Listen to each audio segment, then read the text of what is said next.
Captain Lee Dong-wook stood on the bridge of the exploration ship New Seoul, watching the stars through the main screen. The ship was quiet except for the soft hum of the engines. His crew had been traveling for 3 months, looking for new worlds that humans could settle on. It was supposed to be a simple mission. "Captain, I am getting some strange readings," said Park Ji-min from her position at the engineering station. She was a small woman with quick hands and a sharp mind. She had been working with ships for 15 years. Lee Dong-wook walked over to look at her screen. "What kind of readings?" "Energy signatures. Very big ones. Coming from that system ahead of us." Park Ji-min pointed to a group of planets on the star map. "The readings say there should be nothing there. Just dead worlds." Kim Tae-ho looked up from his communications desk. He was young but very good at his job. "Should we check it out, Captain?" Lee Dong-wook thought for a moment. They were explorers. Finding something unexpected was exactly what they were supposed to do. "Yes, take us closer, but slowly. Keep all sensors running." The New Seoul changed course toward the strange energy readings. As they got closer, the readings became stronger. "Much stronger," Captain, said Han So-young from the security station. She was tall and strong, always ready for trouble. "Whatever is making those readings is very big. Bigger than our ship. Can you see anything yet?" Lee Dong-wook asked. "Not yet. But the energy is definitely artificial. Someone built whatever is out there." The crew became more alert. Finding alien technology was exciting but also dangerous. They did not know what kind of aliens they might meet. As they moved closer to the third planet in the system, their sensors finally found the source of the energy. It was a ship, but not like any ship they had ever seen. "My God," whispered Choi Min-ho from the navigation station. "Look at the size of that thing." The alien ship was massive. It was at least 10 times bigger than the New Seoul. Its hull was dark and covered with strange spikes and curves. It looked like it was built for war. "It looks dead," said Kim Tae-ho. "No lights, no movement." "The energy readings say otherwise," Park Ji-min replied. "That ship has power. Lots of power." Lee Dong-wook made a decision. "Take us closer, but be ready to run if we need to." The New Seoul moved toward the alien vessel. As they got within scanning range, their sensors began picking up more details. The ship was not just big. It was also very advanced. The technology was far beyond anything humans had ever built. "Captain," Han So-young said, her voice tight with worry, "I am reading weapon systems all over that ship. This is not an exploration vessel. This is a warship. Are the weapons active?" Lee Dong-wook asked. "I cannot tell.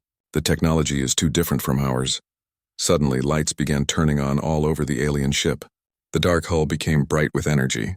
The massive vessel began to turn toward them. "They know we are here," Kim Tae-ho said, fear creeping into his voice. "Try to contact them," Lee Dong-wook ordered. "Use all frequencies. Let them know we come in peace." Kim Tae-ho worked quickly at his station. He sent messages in every language humans knew. He broadcast mathematical sequences and peaceful symbols, but there was no response. "Captain," Park Ji-min called out. "They are charging weapons. Very big weapons, all powered as shields."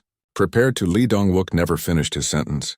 A wave of energy hit the New Seoul like a giant fist. Every light on the bridge went out. The engines stopped. Even the air recycling system went quiet. "What happened?" Han So-young asked in the darkness. "Electromagnetic pulse," Park Ji-min answered. "They fried all our electronics. We are dead in space." Emergency lights came on, casting red shadows across the bridge. Lee Dong-wook tried his chair controls, but nothing worked. They were helpless. "How long until you can fix the main systems?" he asked Park Ji-min. "Hours, maybe days, if I can fix them at all." Through the main screen, they could see the alien ship moving closer. It was so big it blocked out the stars behind it. As it approached, smaller ships detached from its hull. These smaller ships were still larger than the New Seoul. "Boarding craft," Han So-young said. "They are coming for us." Lee Dong-wook felt his stomach drop. First contact with aliens, and it was going very wrong. "Everyone listen. We do not know what these aliens want, but we need to be smart. Stay calm and follow my lead." The boarding craft attached to the New Seoul with loud metallic sounds. The human crew could hear cutting tools working on their hull. Whatever these aliens were, they were coming inside. "Captain," Choi Min-ho whispered. "What do we do?" "We survive," Lee Dong-wook said simply. The first hole appeared in the wall near the main door. Bright light poured through as the aliens cut their way in. When the hole was big enough, something stepped through. The alien was huge. nearly 7 feet tall and covered in scales that looked like dark green metal. It wore armor that seemed to be part of its body. In its hands was a weapon that glowed with deadly energy. More aliens poured through the hole. They moved like soldiers, checking every corner and covering each other. They were professionals. One of the aliens made sounds that might have been speech. The others responded and spread out through the bridge. They grabbed Kim Tae-ho and Choi Min-ho before the humans could react. "Wait," Lee Dong-wook called out. "We are peaceful. We mean no harm." The largest alien turned to look at him. Its eyes were yellow and cold. When it spoke, somehow Lee Dong-wook could understand the words. "Peace is not what we seek, human. You are prey. And we are hunters." The alien that spoke wore more decorations on its armor than the others. It was clearly the leader. "I am Warlord Kethvar of the Vorthak Empire. You and your crew will provide excellent sport in the Grand Hunt." "Hunt?" Han So-young stepped forward. "What are you talking about?" Kethvar made a sound that might have been laughter. "Your species is new to us, but we have studied your kind. Humans are clever but weak, perfect for our purposes." More aliens entered the bridge. They carried devices that looked like nets made of energy. They threw these nets over Park Ji-min and several other crew members. The humans could not move once the nets touched them. "You will learn soon enough," Kethvar continued. "The Vorthak are the greatest hunters in the galaxy. We have hunted 1,000 species across 10,000 worlds. Some we hunt for food, some we hunt for resources. But humans we hunt for sport." Lee Dong-wook felt cold fear in his chest. These were not conquerors looking for slaves or territory. These were predators who killed for pleasure.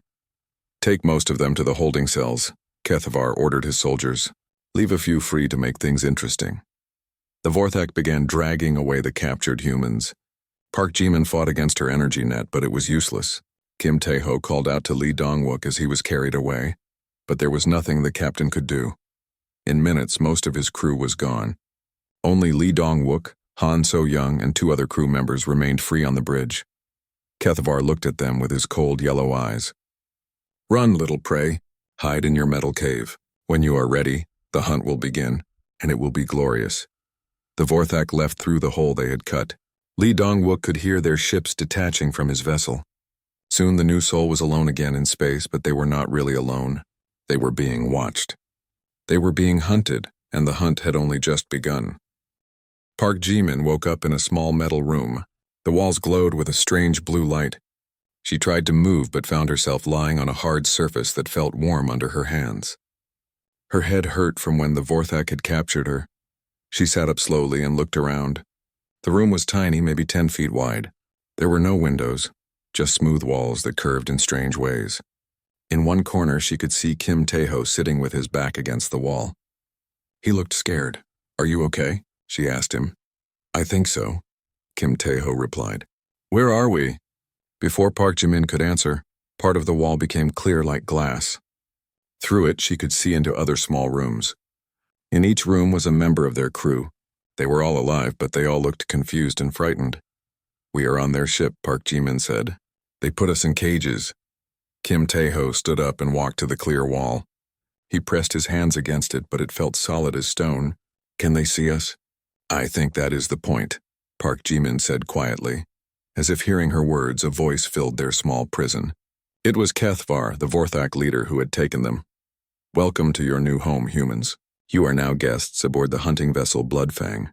Do not worry. You will not be here long." Park Ji-min and Kim Tae-ho looked at each other with growing fear. "In 1 hour you will be transported to the hunting preserve," Kethvar continued. "It is a beautiful world that we have prepared specially for our prey. It has forests, mountains, rivers, and many dangerous creatures. You will have basic supplies to survive. Nothing more." Kim Tae-ho pressed his face against the clear wall. "This cannot be real. They cannot just hunt us like animals. The rules are simple," Kethvar's voice continued. "You will be released onto the planet one at a time. You must survive as long as you can. My hunters will come for you when they are ready. Some of you might live for days. Others will die in hours. It depends on how clever you are." Park Ji-min felt sick to her stomach. She was an engineer, not a soldier. She knew how to fix machines, not how to fight alien hunters. "The Vorthak have been the greatest hunters in the galaxy for over 1,000 years," Kethvar said, and she could hear the pride in his voice. "We have hunted on 10,000 worlds. We have faced prey with claws, fangs, poison, and technology far beyond your own. Yet none have ever truly challenged us. Through the clear wall, Park Ji-min could see other crew members in their cells. Some were crying. Others sat in silence, staring at nothing. Medical Officer Yoon Hye-jin was writing something on her hand with her finger, as if making notes only she could see. Your species interest us, humans. You have no natural weapons. You are slow and weak. Your technology is simple. Yet our scouts tell us you once conquered your entire world. How did such weak creatures become the dominant species on their planet? Kim Tae-ho looked at Park Ji-min. What is he talking about? I think he wants to see what makes humans special, she whispered back. Today we will find out, Kethavar said. The first human will be released in 30 minutes. The rest of you will watch from here. You will see how long your friend survives. You will learn what awaits you. The voice stopped, leaving them in terrible silence. Meanwhile, on the damaged New Seoul, Captain Lee Dong-wook worked frantically to restore power to their ship. Han So-young stood guard while two other crew members, navigator Choi Min-ho and engineering assistant Lee Soo-jin, helped with repairs. Any luck with the communications? Lee Dong-wook asked. The electromagnetic pulse fried everything, Choi Min-ho said. Even if I could send a message, we are too far from human space. No one would hear us for months. Captain, Han So-young called from the bridge entrance. I found something. Come look at this. Lee Dong-wook followed her to where she stood near a damaged wall panel. Inside the panel was a small device that had not been there before. They put this here, Han So-young said. While they were on our ship. Lee Dong-wook studied the device carefully. It was small, about the size of his thumb, and it blinked with a red light every few seconds. A tracking device, he said. That means they are watching us, Lee Soo-jin said. Fear in her voice. Yes, Lee Dong-wook replied. They want to know what we do. They are studying us just like we would study animals. Han So-young pointed to other places on the ship where panels had been opened. I found 3 more of these devices. They are everywhere. Lee Dong-wook thought carefully. The aliens could see everything they did. Every attempt to escape or call for help would be known immediately. They were not just prisoners. They were specimens in an experiment. Sir, Choi Min-ho called from the bridge. You need to see this. They returned to the bridge where Choi Min-ho had managed to get one screen working. On it was an image from space showing a beautiful blue and green planet. The alien ship is in orbit around that world, Choi Min-ho explained. I think that is where they took our crew.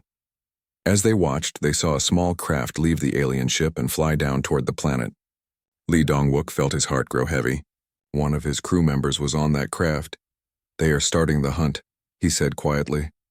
The screen changed to show the surface of the planet. It looked peaceful, with tall trees and flowing rivers. But Lee Dong-wook knew it was a trap, a beautiful prison designed to give their enemies sport. They watched as the small craft landed in a clearing. A figure walked out of the craft. Even from far away, they could tell it was Medical Officer Yoon Hye-jin. She looked small and alone, standing in the forest. The craft flew away, leaving her behind. How long do you think she has? Lee Soo-jin asked. I do not know, Lee Dong-wook answered. But she is smart. If anyone can survive down there, it is her. On the planet below, Yoon Hye-jin looked around the forest clearing where she had been left. The air was warm and smelled of flowers. Birds sang in the trees. If she did not know better, she would think it was paradise. But she did know better. Somewhere in this beautiful forest, alien hunters were preparing to kill her. She had been given a small pack with basic supplies. Water for 2 days, food for 1 day, a simple knife and a device that could make fire. Nothing else. Yoon Hye-jin was a doctor, trained to save lives, not to fight for her own. But she was also human. And humans had survived for thousands of years by being clever, not strong. She picked a direction and started walking, staying close to the trees where she could hide quickly if needed. As she walked, she looked for anything that might help her survive. Plants she could eat, places she could find water, caves where she could hide. She also looked for signs of the hunters. Back on the alien ship, Kethavar watched her progress on a screen. Around him, other Vorthak warriors studied the human female with interest. She moves carefully, one of them said. Like prey that knows it is being hunted. All prey knows when it is being hunted, Kethavar replied. The question is what they do with that knowledge. Do they panic and run? Do they hide and hope? Or do they do something unexpected? What could this weak creature do that would be unexpected? another hunter asked. Kethavar smiled, showing rows of sharp teeth. That is what makes the hunt interesting. We will learn what humans do when they have no choice but to fight. He turned to his warriors. Give her 1 hour to settle in. Let her think she has found safety. Then begin the hunt. The Vorthak hunters prepared their weapons and equipment. They had hunted hundreds of species, but this was their first time hunting humans. They expected it to be easy. After all, humans had no claws, no fangs, no natural armor. They were just clever animals with simple tools. But as they would soon learn, being clever was exactly what made humans dangerous. The hunt was about to begin, and neither the hunters nor the prey knew how it would end. Yoon Hye-jin had been walking through the forest for 2 hours when she heard the first sound of her hunters. It was a low humming noise like machinery running somewhere far away. She stopped and listened carefully. The sound came from above. She looked up through the trees but saw nothing except blue sky and white clouds. But the sound was definitely there, moving slowly across the forest. She was a doctor trained to notice small details. The humming had a pattern to it. It would get louder, then softer, then louder again. Whatever was making the sound was searching for something. Searching for her. Yoon Hye-jin moved quickly to a large tree and pressed herself against its trunk. The bark was rough and smelled like medicine. She waited, listening to the humming sound move away toward the east. When it was quiet again, she continued walking. But now she walked differently. She stepped more carefully, staying under the thickest parts of the trees. She avoided open spaces where she might be seen from above. As she walked, she studied everything around her. The plants, the soil, the insects, even the air itself. She was looking for anything that might help her survive. Some of the plants looked familiar, not exactly like earth plants, but similar enough that she might be able to eat them. Others looked dangerous, with bright colors and strange shapes that warned of poison. She found a stream and knelt down to drink. The water was clean and cold. As she cupped it in her hands, she noticed something interesting. Small fish swam in the stream, but they stayed away from certain rocks. When she looked closer, she saw that those rocks were covered with a green moss that seemed to move slightly in the water. The fish avoided the moss. That meant the moss was probably dangerous to them. Maybe it would be dangerous to other creatures too. Yoon Hye-jin took out her small knife and carefully cut some of the moss, wrapping it in a piece of cloth from her shirt. She did not know how she might use it, but it was better to have it than not. Meanwhile, on the alien hunting ship, Park Ji-min watched everything through the clear wall of her cell. She could see Yoon Hye-jin on a screen that showed the forest, but she could also see something else. The Vorthak hunters preparing their equipment. The aliens were careful and methodical. They checked every piece of their armor and every weapon. But Park Ji-min was an engineer. She understood machines and technology, and as she watched, she began to notice things. The Vorthak armor was very advanced, but it was also very complex. It had many different systems built into it. Life support, communications, weapons, sensors. All of these systems had to work together perfectly, but complex systems had weaknesses. They used more power. They had more parts that could break, and they depended on each other in ways that could be exploited. Park Ji-min also noticed that the Vorthak seemed very confident. They talked and laughed as they prepared their equipment. They did not seem worried about hunting a human at all. They acted like this was just another easy day of sport. That confidence might be a weakness too. In another cell, Kim Tae-ho was listening to the Vorthak communications. The aliens did not seem to care if the humans heard them talking.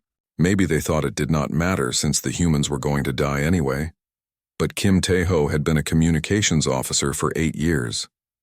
He was good at listening to radio signals and understanding how they worked. And what he heard was interesting. The Vorthak used very advanced communication systems, but they followed patterns. Every message was sent on specific frequencies at specific times. The hunters reported to their leaders every 30 minutes. They used code words, but the codes were simple and repeated often. Most importantly, Kim Tae-ho realized that the Vorthak communications had a weakness.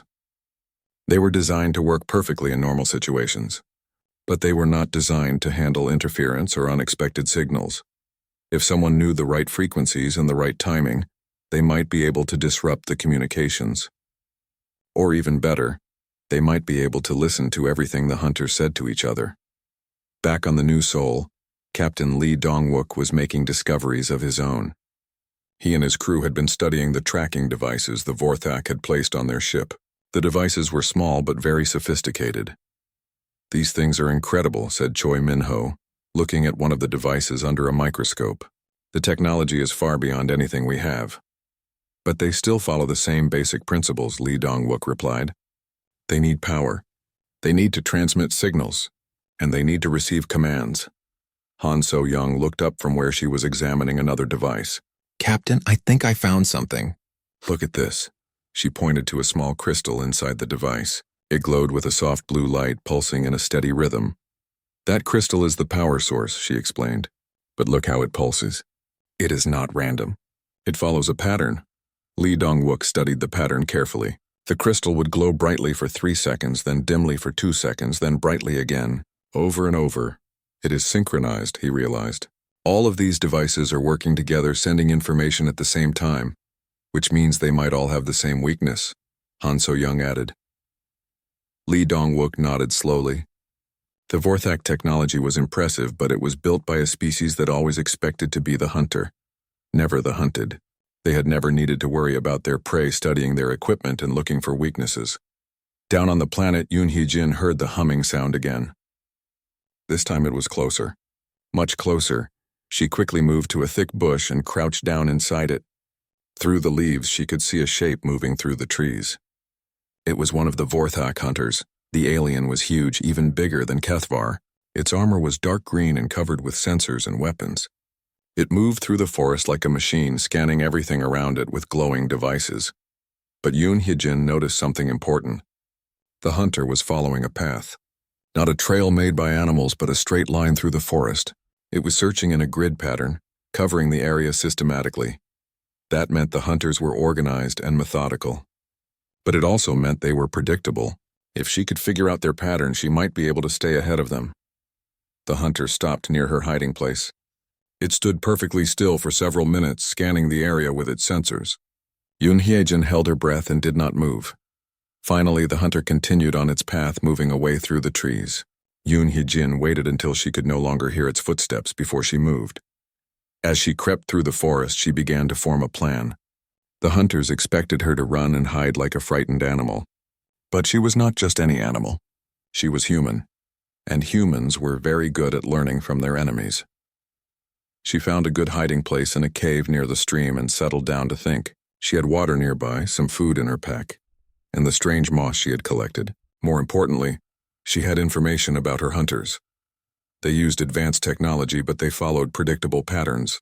They were confident, maybe overconfident, and they expected their prey to act like every other species they had hunted before. Yoon Hee-jin smiled grimly in the darkness of her cave. She had spent her whole career studying living things and how they worked.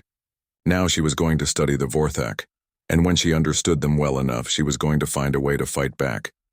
The hunters thought they were chasing prey through their carefully prepared forest, but they did not realize that their prey was also studying them. The hunt had begun, but the outcome might not be what anyone expected. 3 days had passed since Yoon Hee-jin was released onto the hunting planet. In her small cave by the stream, she had been busy. Very busy. She had used her medical knowledge to study every plant and creature she could find. The green moss from the stream was indeed poisonous, but only to certain types of cells. The bright red berries from a nearby bush could cause severe sickness, and the small insects that lived under the rocks produced a chemical that could burn skin. But most importantly, she had been watching the hunters every day. They came through the forest following their patterns. She had counted 4 different hunters, and each one followed the same type of route. They searched in straight lines, moving from north to south, then back from south to north. They always stopped at the same places to scan the area. They always took breaks at the same times. They were like machines following a program, and machines could be predicted. On the 3rd day, Yoon Hee-jin was ready. She had prepared a trap using everything she had learned. Near one of the hunters' usual paths, she had found a fallen tree that created a narrow passage. Anyone walking through the forest would naturally use this passage because it was easier than climbing over the tree. Yoon Hee-jin had covered the passage with the poisonous moss from the stream. She had mixed the red berries with water to create a liquid that would eat through metal, and she had collected hundreds of the burning insects in containers made from leaves. Then she waited. At exactly the time she expected, She heard the familiar humming of a hunter's armor. The alien moved through the trees toward her trap, following its predictable path. When the hunter reached the fallen tree, it did exactly what Yoon Hee-jin had hoped. It walked through the narrow passage. The poisonous moss had been spread on the ground and on the sides of the passage.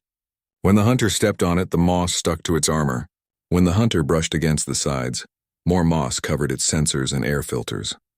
At first, nothing happened. The hunter continued walking, not knowing that anything was wrong, but Yoon Hee-jin had studied the alien armor carefully.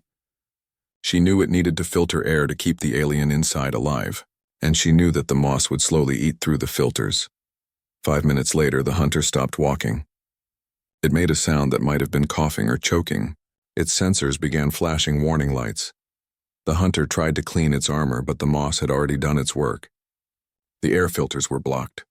The sensors were covered with poisonous slime. And the life support systems were failing. Yoon Hee-jin watched from her hiding place as the great alien hunter fell to its knees. For the first time since the hunt began, the prey had hurt the hunter, but she was not finished. She threw her containers of burning insects at the hunter's armor. The insects, angry at being trapped, attacked everything they could reach. Their burning chemicals found gaps in the armor and began eating through the alien's protective suit. The hunter tried to stand, but its armor was too damaged. It called for help on its communications device, but the moss had covered those sensors too. No signal could get through. In 10 minutes, the great Vorthak hunter was dead, killed not by superior weapons or technology, but by the poisonous plants and insects of its own hunting preserve. Yoon Hee-jin took the hunter's equipment. The armor was too big for her, but the weapons still worked. More importantly, she now had a communication device that could reach the other hunters.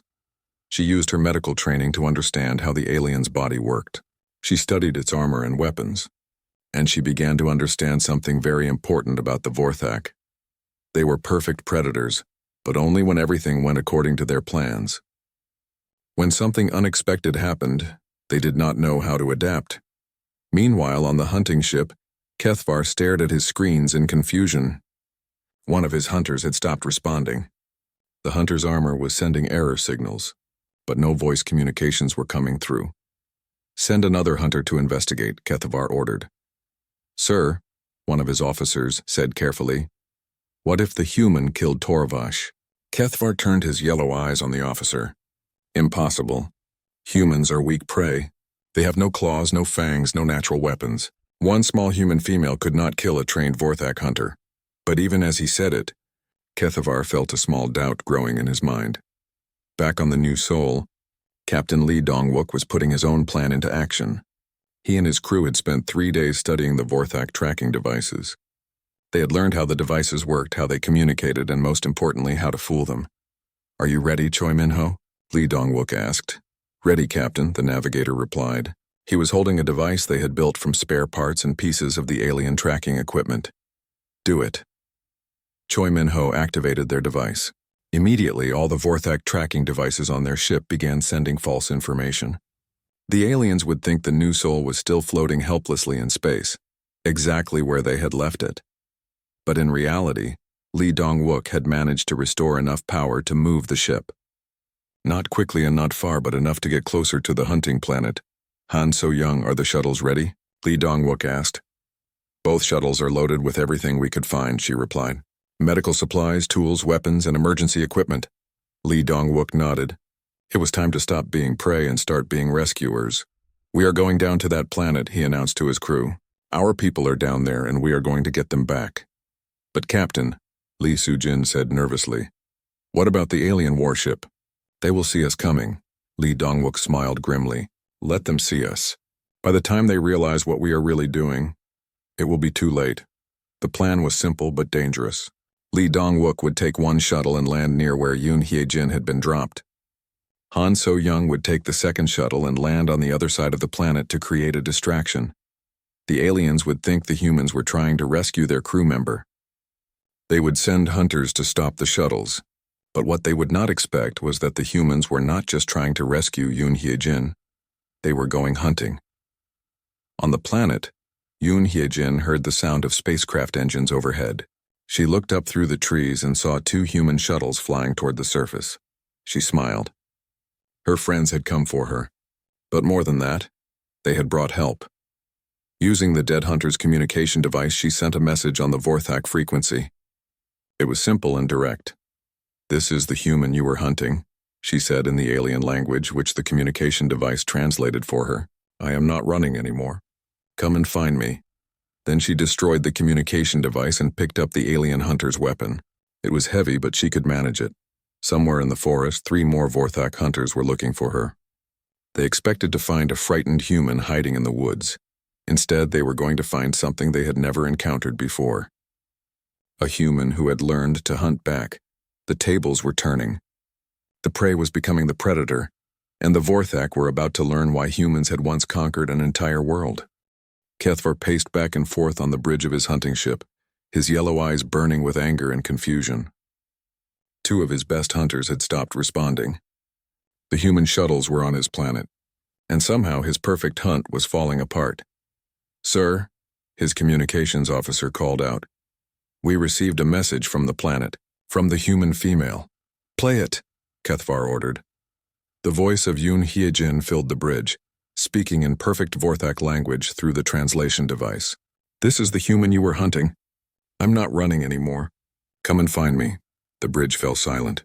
In 1,000 years of hunting, no prey had ever challenged the Vorthak directly.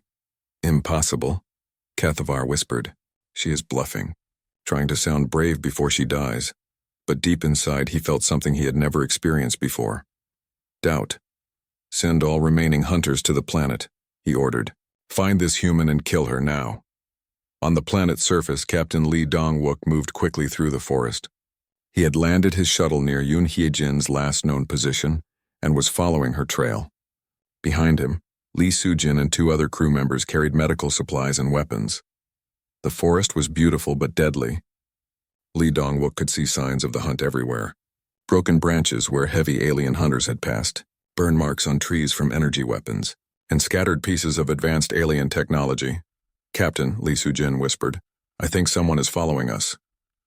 Lee Dong-wook stopped and listened. She was right.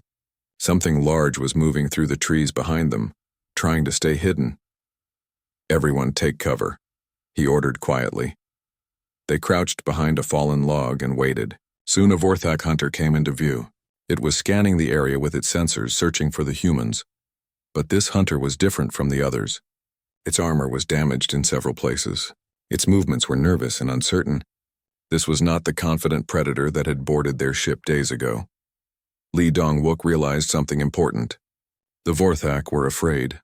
For the first time in their history, they were facing prey that could fight back.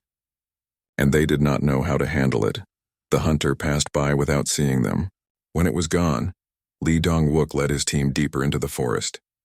Meanwhile, on the other side of the planet, Han So-young was conducting her own hunt. She had landed her shuttle in a clearing and deliberately made it visible from space. Then she and her team had hidden nearby and waited. As expected, Vorthak hunters came to investigate the shuttle. They approached carefully, weapons ready, expecting to find humans trying to hide inside. Instead, they found a trap. Han So-young had rigged the shuttle with explosives and remote controls. When the aliens got close enough, she triggered the explosion. The blast destroyed 2 hunters instantly and severely damaged a 3rd, but more importantly, it sent a message to every Vorthak on the planet. The humans were not just running and hiding anymore. They were fighting back. Back in the forest, Yoon Hyejin had found her second target. Another Vorthak hunter was moving through the trees, following the same predictable search pattern as the others. But this hunter was more cautious than the first one. It had heard about the death of its companion and was being more careful. Yoon Hyejin had to be more creative. She used the alien weapon she had taken to create a diversion. She fired several shots at trees far from her position, making the hunter think she was in that area. When the hunter went to investigate, Yoon Hyejin moved behind it. She had learned from studying the first hunter's armor. She knew exactly where the weak points were. Using her medical knife and some of the burning insects, she attacked the hunter's armor at its most vulnerable spots. The alien spun around to face her, but it was too late. Its life support systems were already failing. This hunter lasted longer than the first one. It tried to fight back, firing its weapons wildly, but Yoon Hyejin was small and fast. She stayed close to the hunter, where its large weapons could not target her effectively. In the end, the great alien warrior died just like the first one, killed by a small human doctor using nothing but knowledge and determination. Yoon Hye-jin took this hunter's equipment too. Now she had 2 alien weapons and a better understanding of how their technology worked. More importantly, she was no longer afraid. On the alien ship, panic was beginning to spread among the Vorthak crew. 4 hunters were dead, and the humans on the planet were getting stronger instead of weaker. "This is impossible," Kethvar snarled at his officers. "Humans are weak prey. They cannot fight trained Vorthak warriors." "Sir," his tactical officer said carefully, "perhaps we underestimated them. Maybe we should retreat and study them more before continuing the hunt." Kethvar's eyes blazed with fury. "The Vorthak do not retreat from prey. We are the greatest hunters in the galaxy. We will not be defeated by weak humans." But even as he said it, Kethvar could feel his confidence cracking. Everything he believed about hunting, about the superiority of the Vorthak, was being challenged by these strange creatures. Meanwhile, in the prison cells, Park Ji-min and Kim Tae-ho were working on their own plan. They had been studying the Vorthak ship's systems for days, looking for weaknesses. Kim Tae-ho had figured out how to tap into the ship's communication system. He could hear everything the Vorthak said to each other, and what he heard was music to his ears. The aliens were scared. Their hunters were dying. Their perfect hunt was becoming a disaster. "Park Ji-min," he whispered, "I think I can disrupt their communications. If I send the right signal at the right time, I can jam all their frequencies." "Do it," Park Ji-min replied. "Our people down there need every advantage they can get." Park Ji-min had made her own discoveries. The prison cells were controlled by a central computer system. The system was advanced but followed simple logic patterns, and she was beginning to understand how to fool it. "When you jam their communications," she told Kim Tae-ho, "I am going to try to open all the cell doors at once. We need to be ready to fight our way out." Kim Tae-ho nodded. "How many of us are left?" Park Ji-min counted the occupied cells she could see. 15, including us. "Not many, but enough." "Enough for what?" Park Ji-min smiled grimly. "Enough to take this ship." Down on the planet, Captain Lee Dong-wook finally found Yoon Hye-jin. She was waiting for him in a small clearing, armed with alien weapons and covered with the marks of battle. "Captain," she said with a tired smile, "I am glad you came, but I am not the same person you dropped off on this ship 3 days ago." Lee Dong-wook looked at her with respect and pride. She had survived against impossible odds. More than that, she had fought back and won. "What did you learn about them?" he asked. "They are perfect hunters," Yoon Hye-jin replied, "but only when everything goes according to their plan. When something unexpected happens, they cannot adapt. They have been apex predators for so long that they have forgotten how to be prey." Lee Dong-wook understood, "And now they are learning what it feels like to be hunted." "Yes," Yoon Hye-jin said, "and they do not like it at all." Above them, the alien hunting ship orbited the planet. Inside that ship, Kethvar was discovering that being the hunter was not always an advantage. Sometimes the prey could become the predator. And when that happened, the hunt took on a very different meaning. Kim Tae-ho pressed his hand against the wall of his prison cell and whispered, "Now." At that moment, he sent a powerful signal through the Vorthak communication system. Every frequency the aliens used was suddenly filled with noise and interference. On the bridge of the hunting ship, communication officers stared at their screens in confusion as all their signals went dead. At the same time, Park Ji-min activated the program she had been secretly building in the prison control system. One by one, the cell doors began to open with soft hissing sounds. "Everyone out," she called to the other prisoners. "We are taking back our ship." The 15 remaining human crew members poured out of their cells. They had no weapons except their hands and their minds, but they had something the Vorthak had never expected from prey. They had a plan. Kim Tae-ho led a group to the ship's communication center. Park Ji-min took others to the engine room. The remaining crew members spread throughout the ship to cause as much confusion as possible. The Vorthak crew was caught completely off guard. They had been focused on the disaster happening on the planet below. They never expected their prisoners to escape, much less to attack. On the bridge, Kethvar roared with rage as his ship's systems began failing one by one. How are they doing this? They are just weak humans. But his officers had no answers. The humans were moving through the ship like they understood its systems better than the Vorthak themselves. Down on the planet, Captain Lee Dong-wook and his team were conducting the final phase of their own plan. They had gathered at a strategic position where they could see the last group of Vorthak hunters approaching through the forest. These hunters were different from the others. They moved more carefully, worked as a team, and seemed to understand that they were facing a real threat. "There are 6 of them," Han So-young reported through her communicator, "all heavily armed and armored. "And there are 12 of us," Lee Dong-wook replied. "We have the advantage of knowing this terrain, and we know their weaknesses." Yoon Hye-jin had taught them everything she had learned about Vorthak armor and weapons. The aliens were still dangerous, but they were no longer invincible. The battle in the forest was swift and decisive. The humans used tactics the Vorthak had never seen before. They worked together, covered each other, and adapted to changing situations in real time. The Vorthak hunters tried to use their superior technology and firepower. But the humans were faster, smarter, and more flexible. When the aliens expected them to run, the humans attacked. When the aliens tried to surround them, the humans split up and regrouped somewhere else. In 20 minutes it was over. All 6 Vorthak hunters were dead, and not a single human had been seriously injured. "This is impossible," whispered the last dying hunter, looking up at Lee Dong-wook with confused yellow eyes. "We are the greatest hunters in the galaxy. How did weak prey defeat us?" Lee Dong-wook looked down at the alien warrior with something that might have been pity. "Because you never learned the most important rule of hunting," he said. "Always remember that your prey might be hunting you too." On the ship above, the revolution was reaching its climax. Park Ji-min had taken control of the engine room and was systematically shutting down the ship's power systems. Kim Tae-ho had captured the communications center and was sending surrender demands to the Vorthak officers. Kethvar found himself trapped on his own bridge, surrounded by his remaining officers. The humans controlled most of his ship, and there was nowhere left to run. "Surrender," came Park Ji-min's voice over the ship's communication system. "You are defeated. Your hunters are dead, your ship is captured, and you are now our prisoners." Kethvar looked around at his officers. These proud Vorthak warriors who had terrorized the galaxy for 1,000 years were cowering in fear. They had never been prey before, and they did not know how to handle it. "How?" Kethvar demanded, speaking to the ship's communication system. "How did you do this?" "You are just humans. Weak, soft, primitive humans." It was Captain Lee Dong-wook who answered from the planet below. His voice came through clearly on the ship's speakers. "You made the same mistake that every bully makes," Lee Dong-wook said. "You thought being strong meant you were smart. You thought having better weapons meant you were better fighters.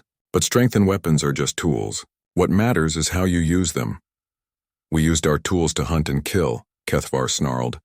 "And we used ours to think and adapt," Lee Dong-wook replied. "You have been apex predators for so long that you forgot the most basic rule of survival. The environment changes, the prey learns, and the hunter who cannot change with them becomes the hunted." Yoon Hye-jin's voice joined the conversation. "You studied us like we were just another animal species. But you never understood what made humans special. We are not the strongest or the fastest, but we are the best at learning from our mistakes and adapting to new situations."